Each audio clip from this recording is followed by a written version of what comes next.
നമസ്കാരം, ഋഷിപൊക്തം ചാനലിലെ ഇന്നത്തെ വീഡിയോയിലേക്ക് ഏവർക്കും ഹൃദ്യമായ സ്വാഗതം. ചൊവ്വ മേടം രാശിയിലേക്ക് വരികയാണ്. ചൊവ്വ സ്വക്ഷേത്രത്തിലേക്ക് വരികയാണ്. രുചക യോഗമാണ് അതുകൊണ്ട് സംഭവിക്കുക.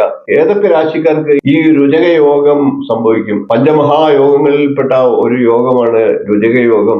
ആർക്കൊക്കെ അതുകൊണ്ട് നേട്ടമുണ്ടാകും എന്നുള്ളതാണ് നമുക്ക് ഇന്ന് പരിശോധിക്കേണ്ടത്. നമുക്ക് വീഡിയോയിലേക്ക് കടക്കാം. അതിനു മുമ്പ് ചാനൽ ഇതുവരെ സബ്സ്ക്രൈബ് ചെയ്യാത്തവരാണെങ്കിൽ സബ്സ്ക്രൈബ് ചെയ്യുക എന്ന് അഭ്യർത്ഥിക്കുകയാണ്. അതോടൊപ്പം തൊട്ടടുത്തുള്ള ബെൽ ബട്ടണിൽ മുകളിലുള്ള ഓൾ എന്ന ബട്ടൺ കൂടി ഒന്ന് സെലക്ട് ചെയ്യുക. അതുവഴി ഞാൻ തുടർന്ന് നൽകുന്ന വീഡിയോകൾ നിങ്ങൾക്ക് കാണുവാൻ സാധിക്കുന്നതാണ്. നമുക്ക് ചൊവ്വയുടെ മേടം രാശിയിലെ സ്ഥിതിയും അതിന്റെ അനുകൂല ഫലങ്ങളും ഒക്കെ ഒന്ന് പരിശോധിക്കാം. 5 മഹായോഗങ്ങളിൽ ഒന്നാണ് രുചകയോഗം എന്ന് പറഞ്ഞു. ഗോചരവശാലും ചൊവ്വ സ്വക്ഷേത്രങ്ങളിൽ നിൽക്കുമ്പോൾ രുചകയോഗത്തിന് തുല്യമായിട്ടുള്ള ഫലങ്ങൾ ചൊവ്വ അനുകൂലമായിട്ടുള്ള നക്ഷത്രക്കാർക്ക് തീർച്ചയായിട്ടും ലഭിക്കുന്നതാണ്. അതാണ് ഇന്നത്തെ നമ്മുടെ പ്രതിപാദ്യ വിഷയം. രുചകയോഗമുള്ളവർക്ക് ഐശ്വര്യം, കീർത്തി, ആരോഗ്യം, സൗന്ദര്യം, ദാനശീലം എന്നീ ഗുണങ്ങളൊക്കെ ലഭിക്കുന്നതാണ്. രുചകയോഗ ഫലമായിട്ട് അനുകൂലമായിട്ടുള്ള രാശിക്കാർക്ക് ജീവിതത്തിൽ പല വിധത്തിലുള്ള അനുകൂല മാറ്റങ്ങൾ ഉണ്ടായേക്കാം. ശത്രുക്കളെ ജയിക്കാനുള്ള അവസരങ്ങൾ ലഭിക്കാം. ധനത്തിന് ലാഭമുണ്ടാകാം. ജീവിതത്തിൽ സന്തോഷവും സമാധാനവും ഒക്കെ ലഭിക്കാം. ഈ വരുന്ന ജൂൺ 1-ാം തീയതിയാണ് ചൊവ്വ രാശി മാറി സ്വന്തം ക്ഷേത്രമായിട്ടുള്ള മേടം രാശിയിലേക്ക് എത്തുന്നത്. 2024 ജൂലൈ 12-ാം തീയതി വരെ മേടം രാശിയിൽ ചൊവ്വ നിലകൊള്ളുന്നതാണ്. ഇത്രയും കാലം അനുകൂലമാണ്. ചൊവ്വയെ സംബന്ധിച്ച്, ചൊവ്വയുടെ രാശിക്കാരെ സംബന്ധിച്ച് നേട്ടങ്ങൾ നൽകുന്നതാണ്.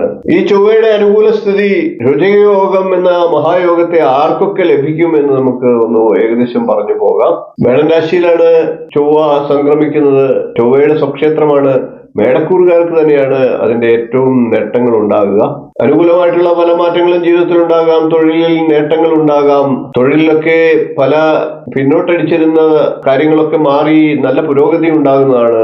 മുടങ്ങിക്കിടന്ന എല്ലാ കാര്യങ്ങളും പൂർത്തിയാക്കാൻ ചൊവ്വയുടെ ഈ രാശിമാറ്റം മേടക്കൂറുകാർക്ക് സഹായകരമാണ്. മേടക്കൂറിൽ വരുന്നത് അശ്വതി, ഭരണി, കാർത്തിക എന്നീ നക്ഷത്രങ്ങളാണ്. പുതിയ കരാറുകളൊക്കെ പുതുക്കാൻ ആഗ്രഹിക്കുന്നവർക്ക് അനുകൂല സമയമാണ്. ബിസിനസ്സുകാർക്കൊക്കെ നേട്ടങ്ങൾ ഉണ്ടാകുന്ന സമയമാണ്. മേടക്കൂറുകാരുടെ ഭാവി സുരക്ഷിതമാകുന്ന സമയമാണ്. ചൊവ്വയുടെ ഈ രാശിമാറ്റം മൂലം അനുകൂല ഫലങ്ങൾ ലഭിക്കുന്ന രണ്ടാമത്തെ രാശി കർക്കിടകക്കൂറുകാരാണ്. കർക്കിടകക്കൂറിൽ വരുന്നത് പുണർദത്തിന്റെ 4-ാം പാദം, പൂയം, ആയില്യം എന്നീ നക്ഷത്രങ്ങളാണ്. കർക്കിടകക്കൂറുകാർക്ക് ശുഭകരമായിട്ടുള്ള പല നല്ല ഫലങ്ങളും ജീവിതത്തിൽ ഉണ്ടാകുന്ന സമയമാണ്. പുതിയ തൊഴിൽ അന്വേഷിക്കുന്നവർക്കൊക്കെ നല്ല ജോലി ലഭിക്കാനുള്ള സാഹചര്യം ഉണ്ടാകും. അതുവഴി ജീവിതത്തിൽ നല്ല അനുകൂലമായിട്ടുള്ള മാറ്റങ്ങൾ ഉണ്ടാകുന്നതാണ്. സ്റ്റോക്ക് മാർക്കറ്റിലൊക്കെ നിക്ഷേപിച്ചിരുന്ന വ്യക്തികൾക്ക് കൂടുതൽ നേട്ടങ്ങൾ ഉണ്ടാകുന്ന സമയമാണ്. ജീവിതത്തിൽ പൊതുവെ അനുകൂല മാറ്റങ്ങൾ ഉണ്ടാകുന്ന സമയമാണ്. ചൊവ്വയുടെ ഈ മേടത്തിലെ രാശിമാറ്റം, മേടത്തിലേക്കുള്ള രാശിമാറ്റം അനുകൂല ഫലം നൽകുന്ന 3-ാമത്തെ രാശി ചിങ്ങക്കൂറുകാരാണ്. ചിങ്ങക്കൂറിൽ വരുന്നത് മകം, പൂരം, ഉത്രംകാൽ എന്നീ നക്ഷത്രങ്ങളാണ്. ചിങ്ങക്കൂറുകാർക്ക് പല വിധത്തിലുള്ള അനുകൂല മാറ്റങ്ങൾ ഉണ്ടാകുന്നതാണ്. ഭാഗ്യത്തിന്റെ ആനുകൂല്യം ചിങ്ങക്കൂറുകാർക്ക് ചൊവ്വയുടെ ഈ രാശിസ്ഥിതി മൂലം ഉണ്ടാകുന്നതാണ്. ചിങ്ങക്കൂറുകാരെ സംബന്ധിച്ച് ചൊവ്വയുടെ ഭാഗ്യാധിപന്റെ ഭാഗ്യരാശിയിലെ സ്ഥിതി മൂലം ഭാഗ്യത്തിന്റെ സഹായത്തോടുകൂടി ജീവിതത്തിൽ എല്ലാ വിധത്തിലുള്ള അനുകൂല ഫലങ്ങളും ലഭിക്കുന്നതാണ്. തൊഴിലിൽ വളരെയധികം മാറ്റങ്ങൾ ഉണ്ടായേക്കാം. ബിസിനസ്സുകാർക്ക് അനുകൂല മാറ്റങ്ങൾ ഉണ്ടാകും. ധാരാളം പണം സമ്പാദിക്കാനുള്ള യോഗവും ഇക്കാലത്തുണ്ട്. അങ്ങനെ സാമ്പത്തിക പ്രതിസന്ധികൾ ചിങ്ങക്കൂറുകാർക്ക് മാറ്റിയെടുക്കാനായിട്ടുള്ള സാഹചര്യങ്ങളും ഉണ്ടാകും. ചൊവ്വയുടെ മേടം രാശിയിലേക്കുള്ള രുചക യോഗത്തിന്റെ ഫലമായി നേട്ടങ്ങൾ ഉണ്ടാകുന്ന രാശികളിൽ അടുത്ത രാശി ധനുരാശിയാണ്. ധനുക്കൂറിൽ വരുന്നത് മൂലം, പൂരാടം, ഉത്രാടം, കാൽ എന്നീ നക്ഷത്രങ്ങളാണ്. ധനുക്കൂറുകാർക്ക് 5-ാം ഭാവത്തിലാണ് ചൊവ്വ വരുന്നത്. അതുകൊണ്ട് തന്നെ വിദ്യാർത്ഥികളായിട്ടുള്ള ധനുക്കൂറുകാർക്ക് വളരെയേറെ നേട്ടങ്ങൾ ഉണ്ടാകുന്ന സമയമാണ്. വിദേശത്ത് പഠനം ആഗ്രഹിക്കുന്നവർക്ക് അതിനുള്ള സാഹചര്യങ്ങൾ ലഭിക്കുന്നതാണ്. ധനുക്കൂറുകാർക്ക് പല വിധത്തിലുള്ള മാറ്റങ്ങളും ഉണ്ടാകുന്നതാണ്. അനുകൂല മാറ്റങ്ങൾ ഉണ്ടാകുന്നതാണ്. തൊഴിലിൽ പുതിയ നേട്ടങ്ങളും പുരോഗതിയും ഒക്കെ ലഭ്യമാകുന്നതാണ്. ധനുക്കൂറുകാരായിട്ടുള്ള ബിസിനസ്സുകാർക്കും അനുകൂല സമയമാണ്. സാമ്പത്തികമായി അനുകൂല മാറ്റങ്ങൾ പല മേഖലയിലും ലഭിച്ചേക്കാം. അതായത് സാമ്പത്തിക ലാഭത്തിന് വേണ്ട പ്രവർത്തനങ്ങൾ ചെയ്യുന്നതിൽ ഏറ്റവും അനുകൂല സമയമാണ് എന്നർത്ഥം. ചൊവ്വയുടെ ഈ ഉച്ചസ്ഥിതി മൂലം പണം ലാഭിക്കുന്നതിൽ ധനുക്കൂറുകാർ വിജയിക്കുന്ന സമയമാണ് എന്നർത്ഥം. അടുത്ത രാശി മകരക്കൂറുകാരാണ്. മകരക്കൂറിൽ വരുന്നത് ഉത്രാടത്തിന്റെ 3/4 ഭാഗം, തിരുവോണം, അവിട്ടത്തിന്റെ ആദ്യ പകുതി എന്നീ നക്ഷത്രങ്ങളാണ്. മകരക്കൂറുകാരെ സംബന്ധിച്ച് ചൊവ്വ ഉച്ചത്തിൽ വരുന്ന രാശിയാണ് മകരക്കൂറ്. മകരക്കൂറുകാരെ സംബന്ധിച്ച് 4-ാം ഭാവത്തിലേക്കാണ് ചൊവ്വ രാശി മാറുന്നത്. അതുകൊണ്ട് തന്നെ ജീവിതത്തിൽ എല്ലാ വിധത്തിലുള്ള സന്തോഷവും നിറയുന്ന സമയമാണ്. മകരക്കൂറുകാർക്ക് വാഹനം വാങ്ങാൻ ആഗ്രഹിക്കുന്നവർക്ക് അനുകൂല സമയം സമയമാണ്. ബിസിനസ്സുകാരായിട്ടുള്ള മകരക്കൂറുകാർക്കും നിരവധിയായിട്ടുള്ള മാറ്റങ്ങൾ ഉണ്ടാകുന്നതാണ്. തൊഴിലൊക്കെ ചെയ്യുന്ന മകരക്കൂറുകാരെ സംബന്ധിച്ച് സ്ഥാനക്കയറ്റവും അതുമൂലം അനുകൂല നേട്ടങ്ങളും ലഭിക്കുന്നതാണ്.